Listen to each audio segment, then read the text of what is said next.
All right, we got John Hughes here. He's running for president, Local 10. You know what I'm saying? What made you want to run for president of Local 10? For me, it was looking at the state of the union. And I don't mean to sound cliche, but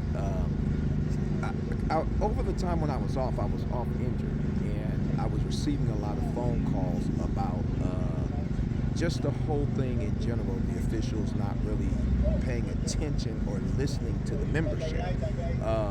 Also that there were some things that were happening on the job that was not being addressed. And so I was told that we need you here. Because I was contemplating retirement. I think everybody know that. And they were like, no, we need you. Can you come one more time? And so I'm going to be honest with you. I had to pray on it and pray on and pray on it and ask God, hey, is this what I'm supposed to do? A series of things happened, and, watching, things kind of start to shake down, so to speak. So I said, okay, then what I'll do is I'll come back and we'll give it a try. And let's see what I can do, because the people are missing a voice. They want to be heard now, and they feel that they're not being heard. So they want somebody that's going to listen to them and repeat what they are saying and voice their concerns. So you do have credentials in the game. You know what I'm saying? Back in, 2011, when we had our little crew, LRC crew, we shut down PMA. You know what I'm saying? I think we're the only group, between us and some other cats who actually, had them scared. You know what I mean? Well, I think that we had true longshoremen then, and that's not to discredit anybody here. I think we were taught by the old timers before. Your dad, right? Your dad. Safeway. We had a Grant. We had even Hank Graham, and we had a bunch of other people who taught us how to be longshoremen. Jimmy Ward. Let's talk about him. We had those guys who taught us what it is to be longshoremen. They taught us the real longshoremen to stand up to the enemies of labor, to the people that try to push us around. Right. I do want to address the elephant in the room. I think we had an individual that was passing flyers out that was, I don't even think he's a member anymore. I think he's been deregistered. Right. But he's been defaming a lot of people, and he's not even a member. He's not even a member. Hey, you know what's funny about that? Is that not only is he defaming people, but he's also defrauding people. Right. That individual is telling people things that are totally untrue. I like the fact that I was the headline of the little topic, and because I like to believe until that point I was irrelevant, and until that bulletin came out and people read that, they were like, "Oh, I thought you were gone, man." They told me, I said, no. I said, I came back. They said, oh, you're running. I'm glad that you're running. And it kind of made me famous. So I can thank that individual for making me relevant now, for actually putting me in the race. Thank you. Putting you in the game. Well, to address it, it's simply, you don't have to be a member to be president of Local 10. And I think that he's trying to get himself back into politics, and Local 10's politics, some kind of way. Well, let me ask you this. Wouldn't that be dangerous? You have a non-registered member, a deregistered member who's no longer part of the union, in the union. So now what you do is you kind of set the precedent. You open up a can of worms to where now members can come in and actually work this job without being a union member, because they'll say, well, the president isn't a union member. He's no longer a union member. Right. And he's here representing us. Right. And so if that happens, now you bring those other elements in. So that is a dangerous thing to do in itself, because now you put a non-union hall and a union hall together, and that it'll implode. I guarantee you it'll implode. Yeah, and that's what the young membership, I don't think they understand his history. And he may have helped a couple people, but the thing about it is that he couldn't help himself. And the thing about it, if you're so great, in my opinion, you should be able to help yourself. Right. You know what I mean? If you talk about helping this great union that we're all a part of, I mean, that's just the elephant that's in the room. how do you advocate the rights and the fair treatment of local 10 members, ensuring their voices are heard and respected? The key element to that is relationships. And in a relationship, you listen to one another. It's not a one-way conversation. When I come and ask you something, you would refer to me that I'm the smartest person in the room. I've been here for a long time. I know how to do this. Because my concerns and your intellect has nothing to do with, they're two different things. You get what I'm saying? So I would address it by first, let's listen and hear what they have to say. And let's not listen to respond. So let's not listen to have a quick response. Let's listen to understand. Because when we listen to understand, we can then make the right response. Because people out here, they're hurting, they're concerned, they feel like they've been slighted.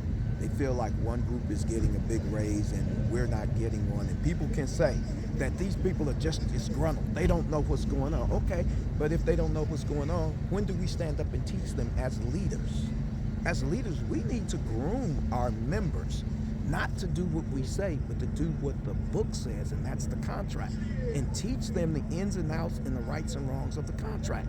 If we don't do that, then we kind of minus them, we kind of eliminate them from the whole process, and then they never get heard. So they want to learn. So I think if we address it, we sit down and talk to them and find out what their concerns are. How do we do that? To really answer that question, I've always had this dream of being the president of Local 10. And we would have this little group of people, that members that we would get together, and they would all be assigned day shift, night shift, A group, B group. Yeah, you told me about this. Yeah, you told me about this. And then we would be able to, at the end of the month, we would all sit down and everybody's taking notes on what the concerns are from each group, and we sit down and discuss them and try to figure out, how do we fix this? How do we make this work for the union? Because once again, the only way we can make it work is by talking to them and listening to them. That's real talk. Yes. And you know, and that also addresses the other elephant in the room, which is AI. And you know, how do you plan on navigate the ongoing technology advancements in the shipping industry to ensure that Longshoreman is equipped with the necessary skills and training to remain competitive? You know, that's a good question, and I don't know if I have the proper answer, but I think that lies on us to get the training as a union and as union leaders to supply them the proper training to keep up with the movement of technology, because technology is moving at the speed of light. And I think if we get the proper training to them, people are going to say, well, how do you plan to do that? Once again, we have to sit down and think this thing out carefully, so we're not making a mistake and say, okay, we're going to send them over to Laney College, and we're going to send them up to, what is it, East Bay now? That's what it's called? Yeah. Oh, Edward State to me. We're going to send them, and then we end up getting them the wrong thing, and then they don't fit in. Right. Okay, in times of economic uncertainty, how will you work to protect the livelihoods of Local 10 members and create stability in the longshore profession? To do that, I think we have to create more jobs. We have to create more equitable jobs. We also have to have the equality across the board, where everybody is capable of working and getting a big piece of the pie. Because I think we've kind of fallen into the trap of believing that it's a small pie and only a certain group can get it. We're in an industry that made $153 billion, I believe it was, during COVID. Was it 150 or was it 250? It was. I think it was like one. Well, that's Either not one. Including the whole thing. Right. We're just talking about in this area. We're Right. not talking all the way up and down the coast. Right. We're talking in this area. It's like $153 billion. Right. And all of a sudden, there's no jobs. All of a sudden, we can't hire. Now all of a sudden, there's an influx of we need it now. And so in order to do that, we've got to bring the members in. We've got to train them. We've got to give them the proper training. We've got to let them know that, hey, the equipment that you're going to be driving is, we got to educate them on this stuff. And then we got to teach them financial literacy. How about that? I believe that if we had that in all the things that we have, the education committee and all that stuff, let's try financial literacy. And let's see if we can teach it to them.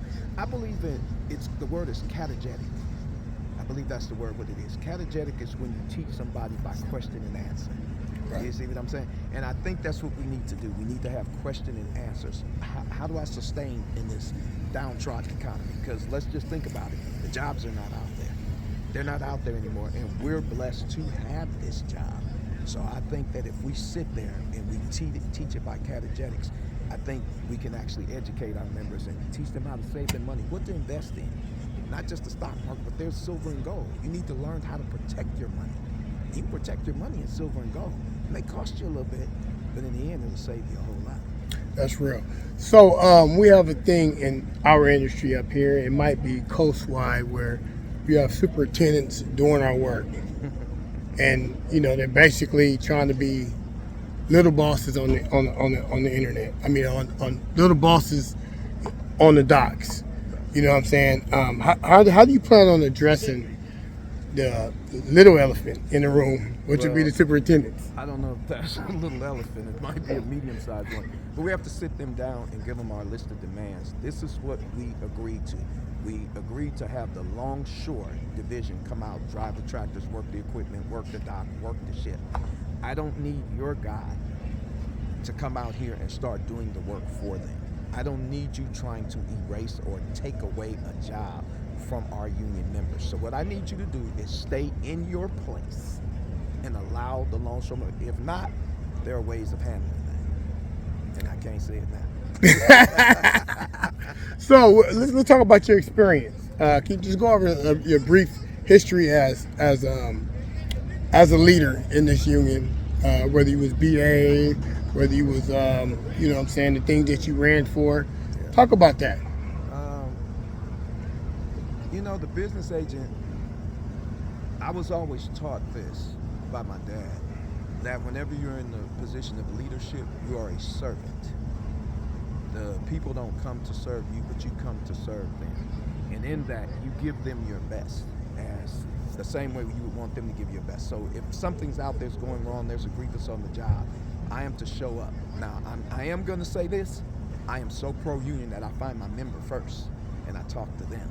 Then we go and talk to the powers that be that say, hey, what's going on? And if they are trying to take away their job, it is my job, it is our job as union officials to make sure that they keep their job and they keep working so that they can go home to their families and feed them too. Because, hey, those things, raising kids, paying mortgages, that's real stuff, man. And you don't need no money taken out of your pockets just because somebody doesn't like us. Half the time, let's be real. Here's the 600-pound ton elephant in the room, is that sometimes our members are being fired by members who came through Local 10 and now are sitting at the other locals, siding with the superintendent and firing them just because I don't like you. And I've searched that contract from front to back. I can't find I don't like you as a reason to be fired. It's not contractual. Get out of your feelings. And that's what we're going to have to do. We're going to have to teach people to grow up. So what personal qualities and experiences make you the best candidate for Local 10 president's position, and why should the members trust you with their vote? Here's the thing.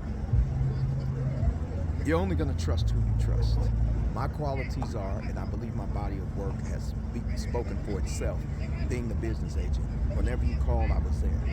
I was told that I was a bulldog. Whenever they needed something done, I could go out and get it done. I'm not going to bust my arm and pat myself on the back. Thank you for that compliment. But I do believe that should be trustworthy enough for me to do it. And here it is. We've already made choices. Every other candidate, I'm gonna tell you, they're gonna tell you, you got a choice on who to choose. Well, choice you make every day you get up, whether you eat breakfast or not, whether you're gonna wear certain things, that's a choice, right?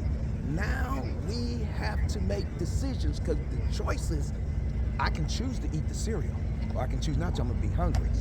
But whatever decision I make, it's going to affect my life. And that's what we have to understand. These decisions we're gonna make during the election, the decision we make to choose a president here is going to affect our lives. And hey, the people that's been before me, I can't do no worse. And I haven't been like them. What sets me apart, I've always been trying to be honest with everybody, open and honest, because that's all I have to be. integrity, it's what you do behind closed doors. Are you that same person out in the open as you are behind closed doors? So my integrity, I think, is a thing that they can trust. All right. Well, that's a little bit of John. You know what I'm saying? He's running for president. I think y'all should really pay attention to this video. And if y'all have any questions, how do they get in contact with you, John? They can reach me at my email at hughesjohn2@gmail.com, or on my IG as Edward5999. You can also reach me on my Facebook page. I'm open on that, and it's under Edward Hughes. Look for this handsome face.